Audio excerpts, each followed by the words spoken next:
আসসালামু আলাইকুম গাইস, সবাই কেমন আছেন? আজকে আমি স্যান্ডউইচ বানাবো। তো আমি এখানে শসা আর গাজর এই যে এটা দিয়ে কুচি করে নিয়েছি সুন্দর করে। আর এখানে ডিম নিয়েছি স্যান্ডউইচ বানানোর জন্য। এটা একটু জিরা গুঁড়ো নিয়েছি যাতে একটু সুন্দর ফ্লেভার আসে, অথবা ধনিয়া গুঁড়োগুলো আপনারা। এখানে চিনি নিয়েছি আর এখানে মাংস নিয়েছি।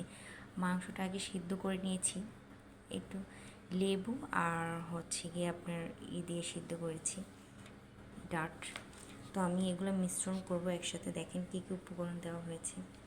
তো আমি এটার সাথে এটা মিশ্রণ করে হালকা একটু এখানে লেবু দিয়ে দেবো। এই যে মিশ্রণ করে নেব কী কী জিনিসগুলো দিয়েছি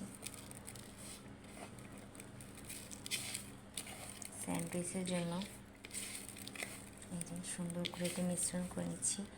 জিরাটা দিলে কি হবে, আপনার হবে, গন্ধ আসবে না। ডিমের যে একটা কাঁচা গন্ধ থাকে সেটা আসে না। আমি এখানে একটু লেবু দিয়ে দিব। লেবুর রস দিলে কি হবে, এটা সুন্দর একটা ফ্লেভার আসবে। হালকা করে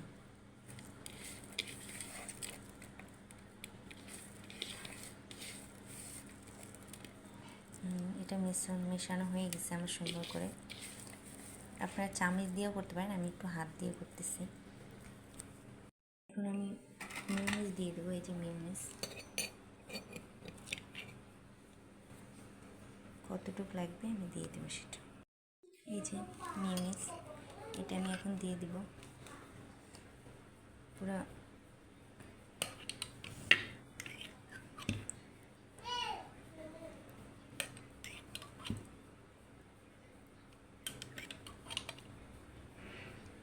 এটা মাখিয়ে নেব সুন্দর করে।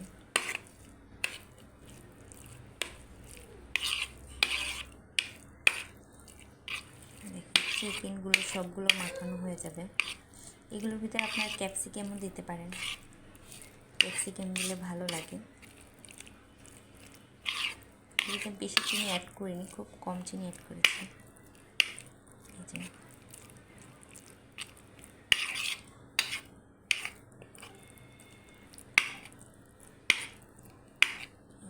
আঠালো হয়ে গেছে।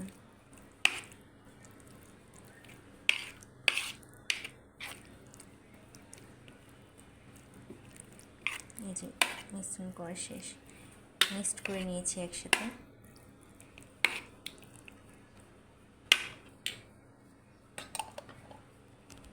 পিস পিস করে রুটিটা কেটে নিয়েছি। এখন এটার ভিতরে এটা দিয়ে